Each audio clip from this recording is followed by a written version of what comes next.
A new week has begun, and welcome to the Sportsline podcast here on CHCH. I'm Bubba O'Neill. If you're a regular, or maybe now you're a newbie, we love to focus on the many outstanding athletes, coaches, and executives that hail from or reside in Southern Ontario. Now, with that said, once a week, generally on Mondays, we like to put our guests to the test with the Sportsline Square-Off. This graduate of the College of Sports Media has transitioned to the challenging, fast-paced world of news. Jason Gaidola made his way to Hamilton through other markets that include Thunder Bay and Winnipeg, and as a reporter and an anchor, he's now covering all the top stories here at CHCH. But with that said, I know it, I feel it. Jason is a lover of sports at heart, so that's why he's on today's Sportsline podcast. Jason, always a pleasure to have you on the show. Always love being here. Always love chatting up with you because I think we always get to the heart of many hot topics in sports, and CFL being one of them. And I know you're mentioning about me being out in the Winnipeg, the prairies, and I know the passion of the CFL. And I always appreciate talking about that league with you because I think it's really the heart of Canadian sports, and I'm happy that the season kicked off. Well, and it's funny because you're right. We could take these cameras and put it in my area of the CHCH newsroom, and we'd have a square-off almost every single night. Every day.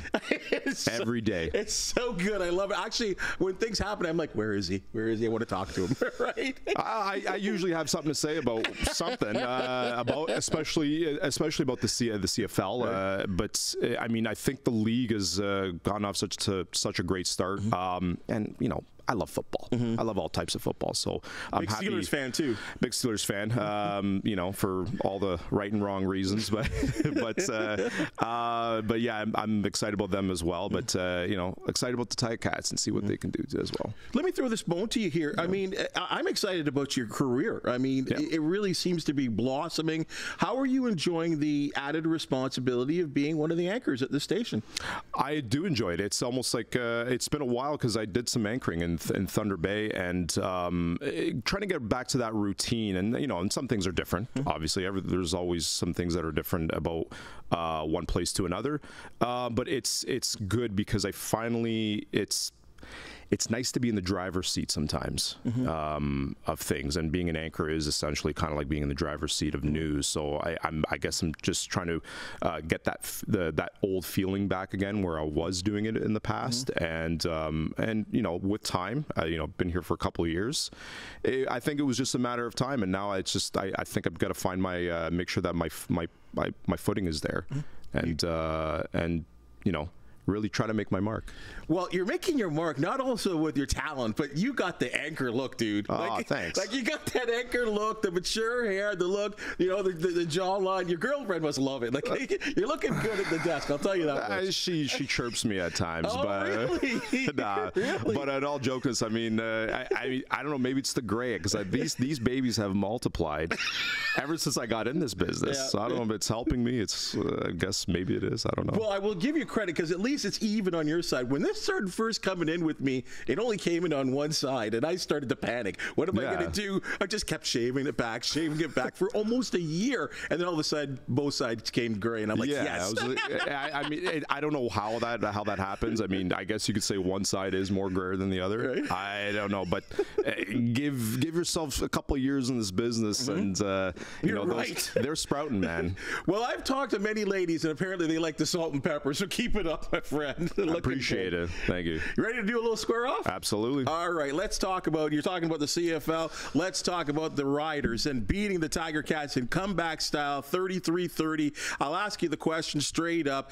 They scored 10 points in about the last 2 minutes of the game. Was it a well-earned comeback, or, I hate to say the word, but a choke by the Tiger Cats? You can definitely make the argument for both sides. Credit to the Riders, because both teams, they got into a really scrappy game. There's a lot of penalties. But if we're just going to kind of keep it to the Ticats side, there was a lot of blown chances. And as much as I thought their pass rush did such a good job yesterday, their secondary really gave up some big plays. And I don't know if it's just the fact that there was just some some of the plays weren't called. There wasn't some good play calling, or maybe the team is still learning on how to win. And those questions are still up in the air right now. And it's only 2 games in. And again, I know 0-2 may mean something in the NFL, but not as urgent in the CFL at this point of time. But there's a lot of good things that you can take away from that game. But will this team find a way to really give that victory that can give the fan base the thought of saying, can we win a title this year? Is that in the cards? For the most part, I still think there's a lot of good things compared to years past, and I know you've pointed that out. But there is that different feel, and that there's a more clean look to this team and how they're operating and how they're moving. Well, to your point, I think we can go to this board and have a look at something which I think kind of proves it. Now, unfortunately, there's a trend that has gone on for a couple of years here with this team not winning games to start the season, but for whatever reason, I think that I know you always want to be in the positive, but a minus 11-point differential with that 0-2 record compared to what we've seen in 23, 22, and 21 does prove to your point. Absolutely. And will they be able to carry, like sometimes teams can be very productive and it doesn't carry over to wins. And this is where the separation comes, because I've seen a lot of pro teams have great statistical years, but when it came down to the final moments where it mattered the most, sometimes they never got it. They just won't get it done. Mm-hmm. And are the Ticats going to be that team this year? I think it's too early to go that far, but learning how to win close games, I think, is going to be the first expectation, I would assume, from Ticat fans to if there's any hope if you know that they're going to vie for a title this year. Still a little early, but I just think there's a lot of good signs. I mean, if you want to talk about defensively, I was really impressed with their defensive line, because I always think, I'm like, if you can get pressure on the quarterback, you can make up for a lot of deficiencies there. They had 4 sacks, and here's an issue here, and I know you're a lover of football, and I think we've seen this in sports. I think this is not just a football thing, where sometimes outstanding football players go through stuff. And I'm not even talking about in their personal life. They're just, something happens where there's a loss of, I don't know whether it's a mentality thing. We could take a look at exactly what we're talking about here in this receiver, in Tim White, a multiple All-Star, and he's off to a tough start this season.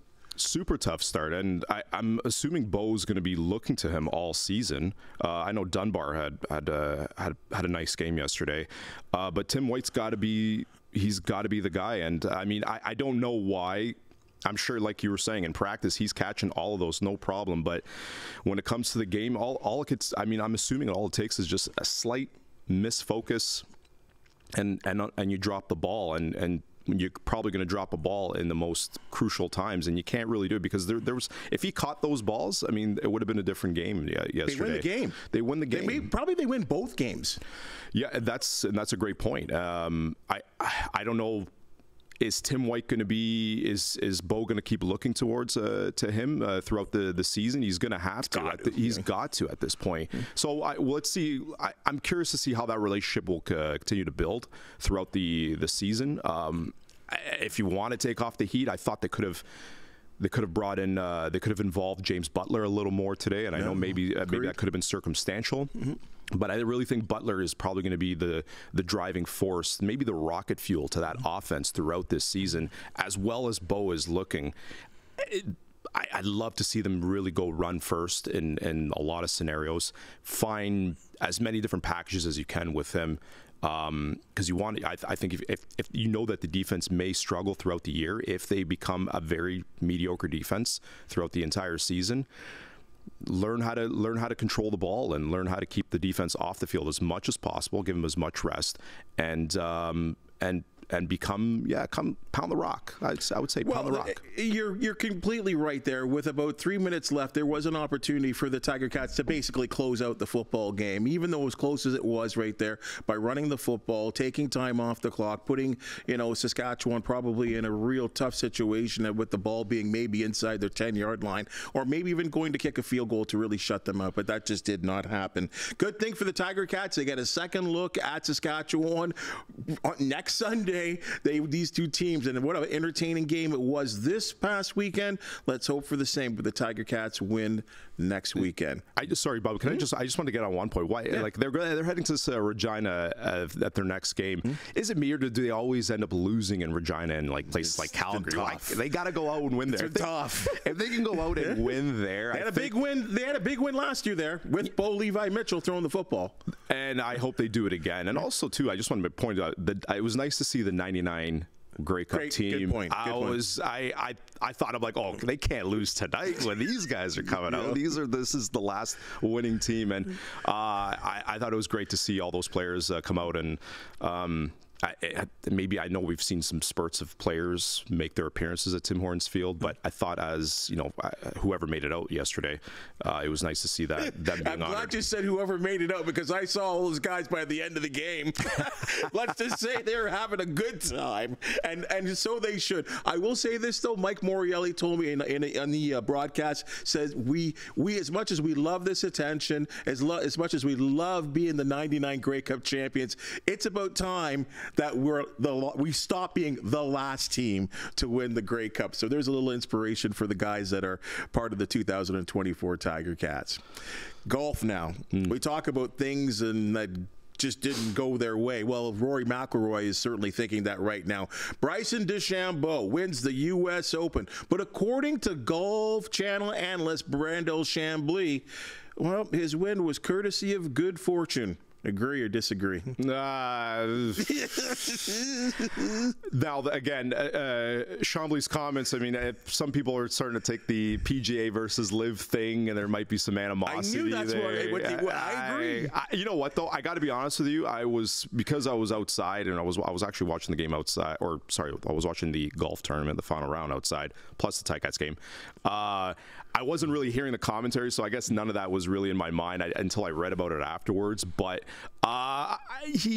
sure. You can argue that there's a lot of players probably won tournaments because they had great lies and where the ball fell. But I mean, on that 18 hitting where he hit that recovery shot off that crap that was in there, the logs, the log was actually I believe it was a root. It was a tree root. It stuck on the ground. The recovery was unbelievable. And here I am thinking, I'm like, man, this is going into a sudden death. But and then the bunker shot was probably going to be a shot to remember too as well. I don't know. He had moments where he was going to choke. And he just got the job done because somebody else choked. And I think that's the beauty of golf, is just that it's not necessarily you versus somebody else. It's you versus the course and how it's laid out. And listen, credit to DeChambeau. I thought he played a pretty stellar tournament. I even took my side interest on a Friday. Oh, when I recognized it, I was just Friday, like, you could force it past that far. I thought, I just looked at what was at the leaderboard. I'm thinking I like DeChambeau to ride this out, but on the final day, I was like, oh boy, I don't know. I'm like, Rory's looking good, and then Rory missed some pretty big putts that were. Probably you can argue that was sinkable. It's for professional standards. But it was a hell of a tournament at the end, and I thought it was a great finish. Both players, had their faults where they could have easily lost the tournament. But, in the end, what do you say to DeChambeau? The recovery shot, the approach shot that put him back in the bunker and then recovering off of that. That's just, I don't know. That's great stuff to me. So, he deserves to win. I think he totally deserves to win, and I think he deserves to be going to the Olympics as well too for the U.S. team. I can't believe that he will not be on that team. Look at his performance in the Masters. Look at his performance. One shot off the lead behind Scottie Scheffler at the PGA Championship, and he wins. This guy's been involved and maybe could have won 2, maybe even 3 major championships. But I'm telling you, this point system nonsense, I don't disagree with it. And he's one of the better golfers on the LIV Tour, and he's getting punished because he went to the LIV Tour. So, you're telling me he's not one of the state's best opportunities at winning a gold medal in the Olympics? Come on, stop fooling yourself. Yeah, and great point. I don't know much about in terms of the political landscape, and when I use the term politics, just the inner workings of a sport and who likes who and who doesn't like who and all that stuff. And it's hard to not think about that stuff when when you know that there's been the demarcation line has been set for both golf leagues, and how the dichotomy of golf is just completely different right now, and the PGA has just been in such a dominant spot, and now they're really trying to fight back their dominance pretty much. And is it spilling over? It's hard not to think about that. You know, I don't know how, I'm not quite sure how the selection committee goes. I mean, you say it's the point system, I guess. They're going through points. Yeah, I don't know. Is it time to rethink? It's time probably to rethink a lot of things around how you approach on, you know, building national teams or whatever you're going to do to bring in a collective of great players. But DeChambeau is, I mean, if Scotty Scheffler was not playing as well as he was, yeah, you would say I think DeChambeau deserves to be there. But I think he's the best golfer in the world. I think Scotty Scheffler certainly deserves to be there. But I think Bryson DeChambeau should be right there with him. And I mean, maybe Morikawa as well too. But I think that DeChambeau's play has proven, especially when he's been on the LIV Tour and then when he's joined the big boys on the major championships, he's done his job. But that's disappointing. That's just the way it is, though. Hockey now. Stanley Cup. On Saturday night, the Oilers, who saw this coming? They destroyed the Panthers 8-1. Now they cut into that 3-love series deficit to 3-1. Jason, do you believe in miracles? I would love to. And I don't know, actually. You know what? I think Game 5, and I always think a Game 5 is always a pivotal game in any series. It always seems to kind of set the stage on where the series might turn, you know, momentum switches and all that. They go to Game 5 if the Oilers can win, and I think it's all about solving that Bobrovsky puzzle, which they clearly bombarded him last game. You never know, actually, because I do believe that if the Panthers do have to go all the way back to Edmonton for a Game 6, it's possible. It's really, really possible at this point. I will still roll with Panthers in 7. I guess it depends on how the next game will look. Like if the Oilers can really like blow them out of the water again, boy, I think that's going to be a confidence shatter for the Panthers, and they might be scrambling because, I mean, I think it's more likely nowadays that you could see some comebacks. And I think the Oilers do have the firepower. I mean, can they protect Skinner? Can they collectively, as a defensive unit, protect him and keep as many pucks off him as well? Try to really close down those Panther forwards. It's going to be. I think it's going to be an interesting Game 5. But if the Oilers can really have a nice, convincing win, my tune may change. Well, I'm with you. I think I guess Tuesday's game in Florida will be just massive. But if the Oilers have done this a couple of times, and I know it's the regular season where they have ripped off. They've had multiple long win streaks, especially after losing streaks. They tend to do these kind of things, and you know, you've planted a bit of a seed of doubt into Florida, and you know, some could say, well, Florida, they were at home. It's a Saturday night. It's Edmonton. Maybe they're not 100% into it. Wait till they get back in front of their home crowd. That may work out to be true. But I'll tell you, there was a life about Edmonton, and you know what? I think Connor McDavid said, like, we got nothing to lose. And they played that way, and the Panthers were caught off guard, and they were getting scoring from all kinds of different sources, including great to see Darnell Nurse finally score his first Stanley Cup goal. You know, he's been a target of the media recently. So when you're playing free and easy, sometimes we see that in sports. Things can happen. Yeah, it's going back to that. I mean, I always hear hockey guys tell me, you know, it's about playing loose and not, and you know, don't be so tight on your grip on the stick. You know, those little things, and they look like a wheeling and dealing team in Game 4, and I think this is where the Oilers can have the shift and also too, has Connor McDavid really stolen a game yet? We always expect he hasn't. Can he steal one game in each series? That's been kind of the expectation a little bit. Also too, I just couldn't see the Oilers losing at home, you know, having a team raise the cup in their building, and maybe I think that desperation paid off. You could see, as much as they looked loose, I just could not see them losing and getting swept at home, having the Panthers lift the cup there. But I was also not expecting a win like this, but this could change things because they have to rely on their offense. And like I said, Connor McDavid is probably still waiting, biding his time to have his stealing game type of performance, a memorable Stanley Cup performance. He may be due, and that could be Game 5. That could be Game 5. Could be, and as we just see there, Connor McDavid, according to Greg Cody, a sports columnist with the Miami Herald, Oilers forward Connor McDavid should be known as Connor McOverrated. Your thoughts?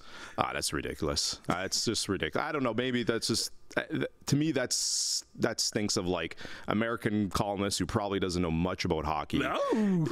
Trying to make a name of himself, or maybe he just started watching hockey. Well, okay, hold on. I can't go overrated. To his credit, though, he says that players that have won, like McDavid has won, I think, 3 Hart trophies, best player in the game. That's the sort of mentality that we, as hockey fans, on both sides of the border, say that Connor McDavid is the greatest player of his era right at this point, though. But his point was great players in all sports, regardless of the situations, lead their teams to championships. They've knocked on the door. This is his year number 9, and he has yet to win anything in terms of a team.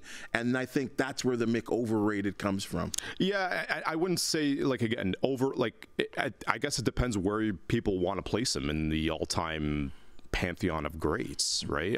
I'm guessing everyone is in that because of his numbers and his ability is showing that this guy he's with Gretzky and Lemieux and Orr and all these guys, and his talent is a lot. It definitely gives some validity to that.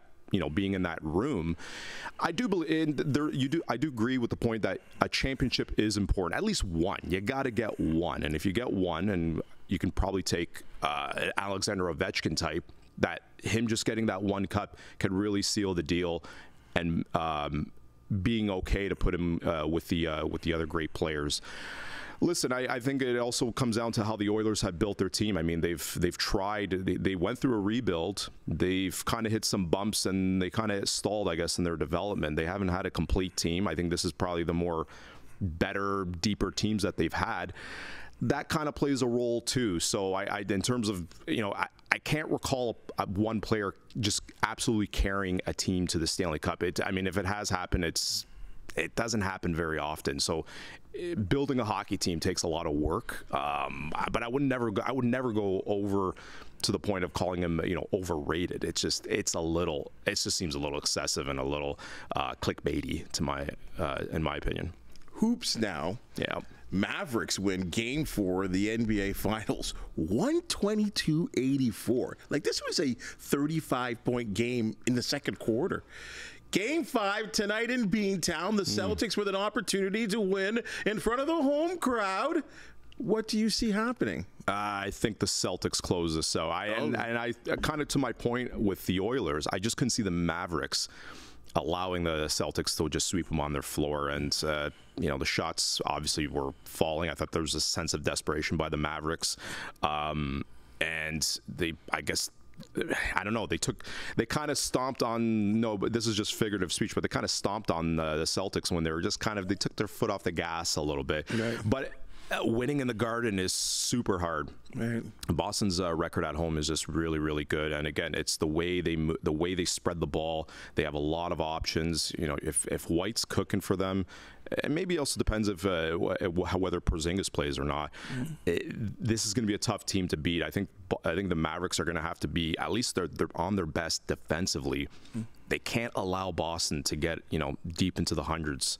From a scoring perspective. So if they can keep a low-scoring game, you never know. Dallas could potentially steal this game, but it has to. They have to have a great defensive performance, especially with Luka. I mean, he's playing with like one leg.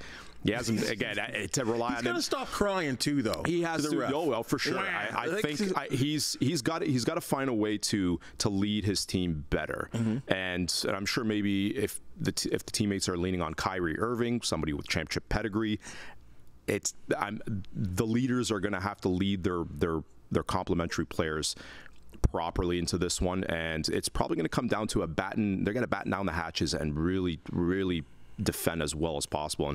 And I'm sorry, but even if Luka is on one leg, you're still out there. You got to find a way to reduce the scoring and force Boston on the outside. Force them to take those deep shots. And if they're missing, you can probably eke away a win. But you got to limit the scoring there. You got to limit the options of all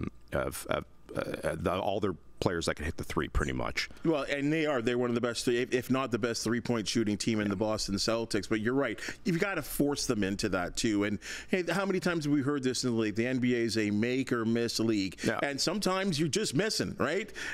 It just happens in the NBA a lot of times. So if you can get into their heads and get into their grills, as they say, and just play some hard defense. I mean, the same defense that won them series against the Timberwolves, they just destroyed them. They humiliated them and did a better job against, I think, OKC in shutting them down and making things difficult for them. We haven't seen it, I think, in this entire series where they can really lock it down on defense. And I'm standing right with you.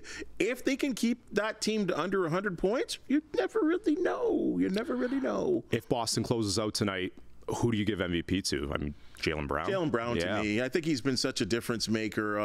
Tatum has been there, but not always. Just Brown's doing it defensively, offensively. It kind of feels like, I don't know if it's his team, but I feel like it's his time, and that's I really feel he's been a real big difference maker. I've never been. I don't get too. I know a lot of people like to preoccupy saying whose team is this, who's that, but I don't know. I think it works. Whatever they're doing in Boston works. But Jaylen Brown, I took to his credit. Interesting story. I didn't even know he turned down an internship to NASA. Dude is he's not only does he has great ability, he's super smart on the floor, and I think it's a lot of times it shows. You know what's another thing I didn't know is that Jason Tatum and Matthew Tkachuk were such buddies.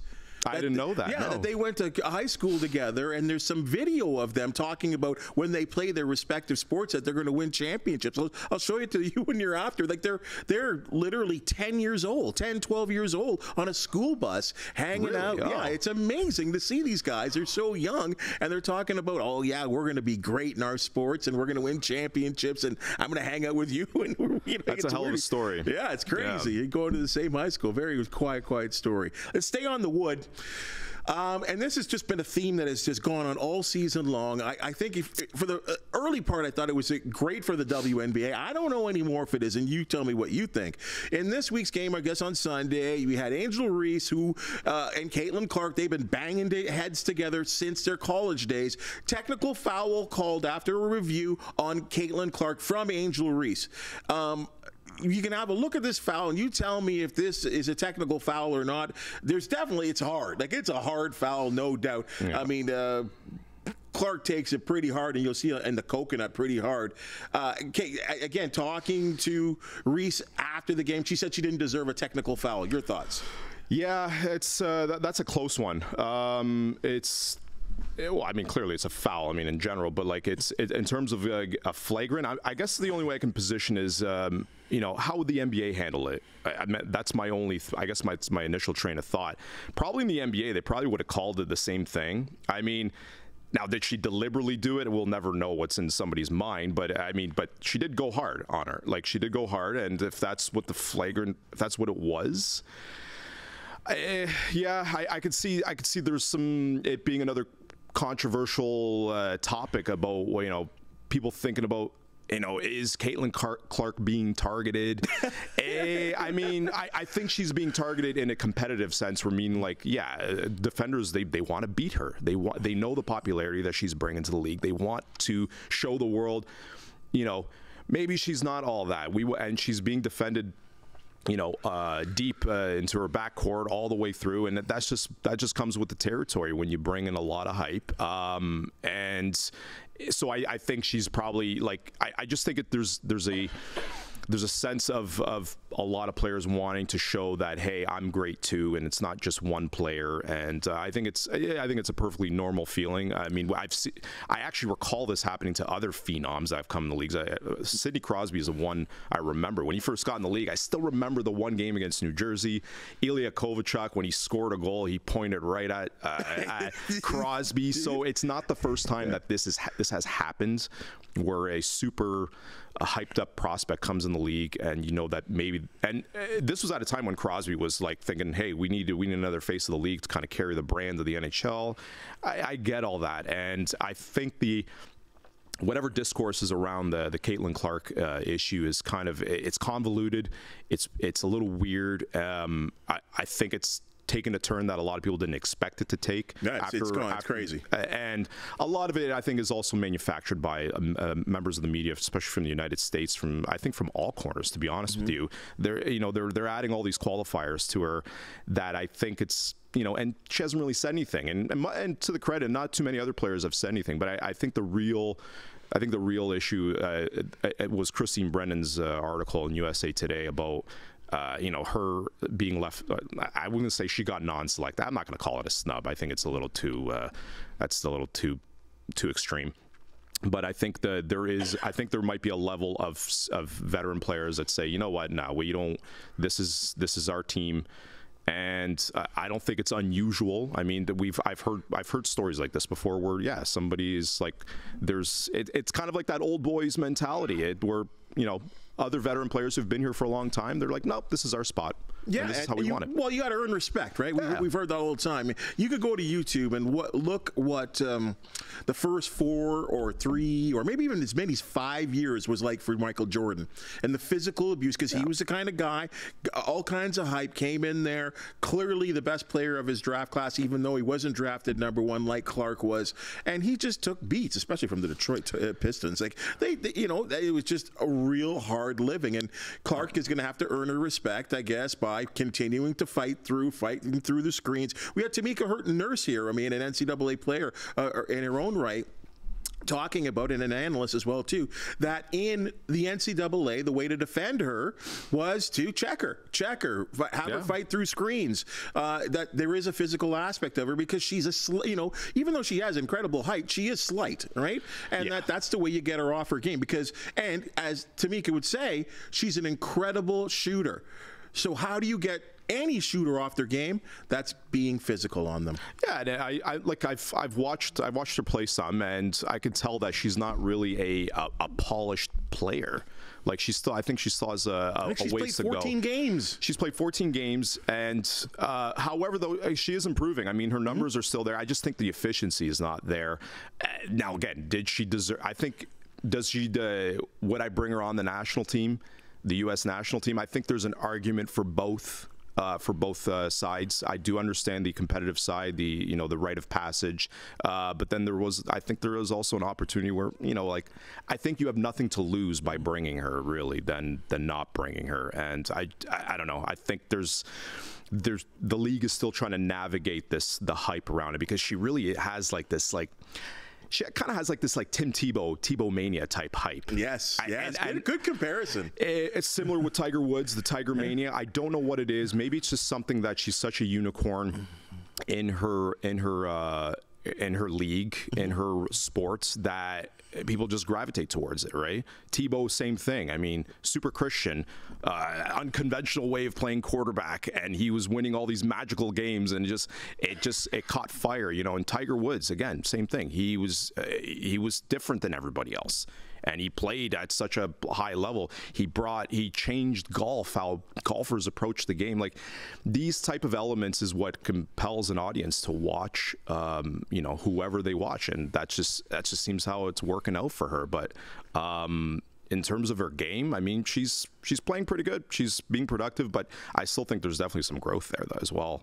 In terms of compelling, and I know you are watching this, who will win? And that's tough. God. Maybe I'll give you a couple. You don't even have to say one team. I'll give you a couple, maybe 3.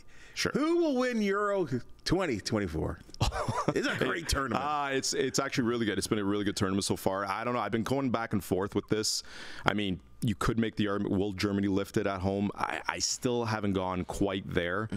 I thought we could see a team that's not expected to win. I thought maybe the Netherlands. I thought maybe Croatia. And I know, after what I saw at Spain, I'm like, oh boy, I was dead wrong. And now it's gotten to my head where I'm like, I really don't know, because Spain's got a really young team, and I thought Croatia's gotten close many times. They could finally do it. The Euro kind of has a history of, there's been a few first-time winners, a few surprises, very pragmatic type of tournament compared to the World Cup. So I don't know. My mind, I've kind of changed my mind. I thought possibly maybe even the Netherlands might shock, because they're not bringing as much hype. They may lack a pure striker up there, but watch out for. I think the Dutch could possibly go all the way. Maybe, and that's just a gut feeling of mine. They're also close to home. You see all those fans coming in from to Hamburg. Orange. They just a sea. I'm probably going to go with the Netherlands. Probably maybe on some Cinderella matters. Interesting. Wow. But yeah, I think that's where I'm kind of at right now, because there's been some surprises so far that I was not expecting. Okay, not expecting. I mean, I think the betting favorite, again, you would know more than I, was England. Yeah. And I will say this about England: they're not going to win. I mean, they're not going to win. They always find a way. They always find a way not to win. They always find a way to break English soccer fans' hearts. And because this team is so beautiful.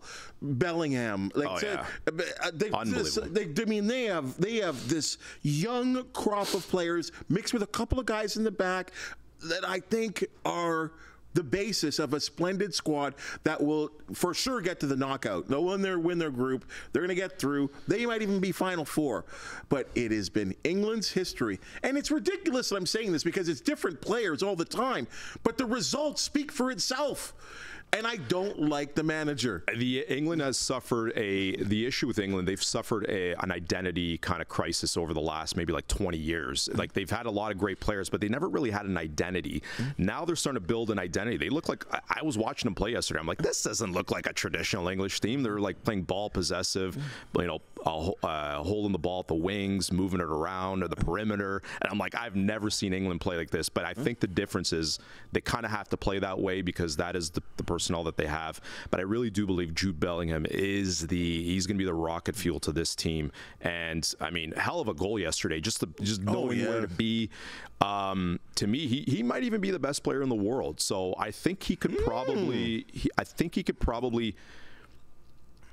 it's gonna be around him. I think he's the guy you got to center around, and if England has any shot, they're gonna make sure that the attack runs through him. I mean, that goal talked about the way, Walker, Saka into hit, like boom, boom, boom, like that too. Foden floating around, like the name, the star power is exceptional. Yeah. Harry Kane up top, who this could be his last kick at the can, and his still being so productive, in playing in the Bundesliga. Like I see good things happening for them, but I just know their history. If someone's going to play them hard, they're going to go to kicks and somehow lose in penalty kicks, and you're like, England. Mental game. You didn't say Italy either. Yeah, I want to, but I don't know. They're going to be in there. I'm not going to quite go with Italy. I don't know. I'm probably not going to go with Italy. I think they'll be close. I mean, they're the defending champions. I think they might have something to prove after the World Cup debacle. It was. And this following their Euro win, I think Italy's going to be in the mix. I just don't know if they're going to have that. I don't know. Chiesa's he's a great player. I could see a semifinal appearance from Italy. Spain, I mean, I was really sleeping on Spain only because of the youth. They're exciting. They're exciting to watch. Who's that 16-year-old guy? Oh, Yamal? Yeah, Yamal. Yeah. 16! Which is that's just super young. Usually, like back in the day, it was like when a 19-year-old sensation would come through. It's like even this is like, even he might be a little too young for the big stage. He might show a flash here and there, but when it comes to like playing really top line defenders in the latter stages of a tournament, they could expose him a little bit. I don't know. I'm still gonna go. I think my gut feeling is probably going to be Netherlands. I can see like Netherlands, France, the two teams in the same group meeting again. in the final. That's just I'm surprised, and I just going to throw this out. Is this Ronaldo's last dance?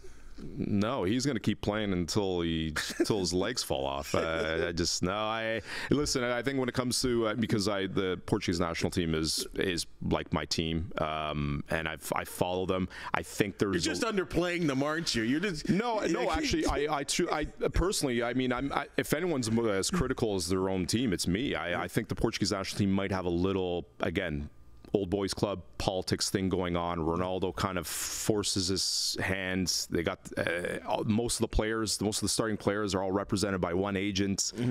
It just doesn't. I think there's some agendas there, and they got too many. And my issue with Portugal is that I think they got too many guys who need the ball at their feet on the field. They need more off the ball, box to box ball winners out there to kind of, play with some of the bigger, stronger, faster teams, just to kind of open up some space and give their forwards some lanes to really go for the ball. But I mean, watch out for Rafael Leao. I think he's going to be. I think he's the next for Portugal. I see. Yeah, he's playing it really down. Playing it down. Got to tamper him. Let's stay with soccer here, and we'll end up on this one. And I again, this tournament to me is can't miss stuff. And unfortunately, here at CHCH, we can't show you visuals. There are rules to this. Better tournament, Euro or World Cup? I've had this debate for years. I'm inclined to say the Euros. Even though the World Cup is the most prestigious event, I just think from a consistency point of view, the Euros just will always give you every game. There's just always going to be. There's always going to be a tough team to play. There's always going to be a not so guarantee game where you're going to win. However, though, I have seen World Cup because the World Cup's all predicated on how the rest of the world does in that tournament. And we have seen before, there has been some really great World Cup tournaments where, a team from Asia or Africa or even CONCACAF, I mean, USA's had some pretty good runs over the years. That's all predicated on how they do against the top dogs. Now, again, some of the Euro games could be a little too pragmatic, a little too defensive, and they could be a grinding 1-0 game. So in terms of an appeal, I don't know. It's kind of I think it's an even split in terms of appeal, because at least with the World Cup, there's so many different styles, lots of diversity of play, and it's a little, you can get something new every game. And obviously the tournament is much more prestigious. But I would say, I don't know, the Euros, I'm always a little more. There's a little more fire into the Euros because it's just because at some point a juggernaut's going to meet a juggernaut somewhere along the line where you may kind of avoid them a little bit throughout the World Cup. So I think from a fan perspective, I do tend to be, if there was just a slight edge, a little more invested into the Euros. I have to go Euro, and I think it's based on quality of opponents, as I think you're kind of going to. I feel like even in this knockout stage, I feel like in the World Cup, there's always maybe one or two groups of death, as they call it. Right. In Euro, it's all group of death. Like it really is. I mean, it's 24 teams. World Cup, the upcoming World Cup, help me out here, 48? Yeah, that's a lot of clubs, right? That's a little excessive. That's a lot of clubs, and I feel like in each grouping of 4, there's going to be one team that's happy to be there. That we're going to say they're going to score a goal, and that's what we will celebrate. And you know what? And that's great because that's wonderful for development. But this is the premier tournament in the world for soccer, and I think you need to earn it to get there, and that's why I think Euro to me is just, I feel like in this round, in the early rounds right now, every game is can't miss stuff. Yeah, and remember, it used to be 16 teams, and that was even more intense because one loss in your group and it's like, oh my God, you're already, and I know that with 24 you can be one of the best third place teams and still get through. I mean, we've seen many examples of that. World Cup used to be like that too. Look at that, Croatia's down 0-1 right now with a goal differential of -3. Right, they're in trouble. They are in trouble, and I think that's where it's one thing to lose 1-0. It's another thing to lose 3-0, and that's what's going to be the difference. If you finish third, man, your goal differential better be good, because right now Croatia's actually in trouble because you got spanked 3-0. Hey, this is going to be a great tournament. We'll continue to follow it, and I know you and I will have plenty of conversations upcoming. In the CHCH newsroom, Jason, always a pleasure to talk sports with you. We covered all kinds of topics, whether it be baseball. So, I mean, we didn't talk baseball because Blue Jays, pooey, right? There's so many other things going on right now, but I certainly appreciate your angle on sports and look forward to having you here again. I appreciate it. Always glad to be here, Bubba. It's always fun. It's always great stuff. And we can all, even if it's something where it's like, this is a so-so topic, we get to a place where we get to the core of why we love sports, and that's why, regardless of what it is, it's always great being here. Pleasure, my friend.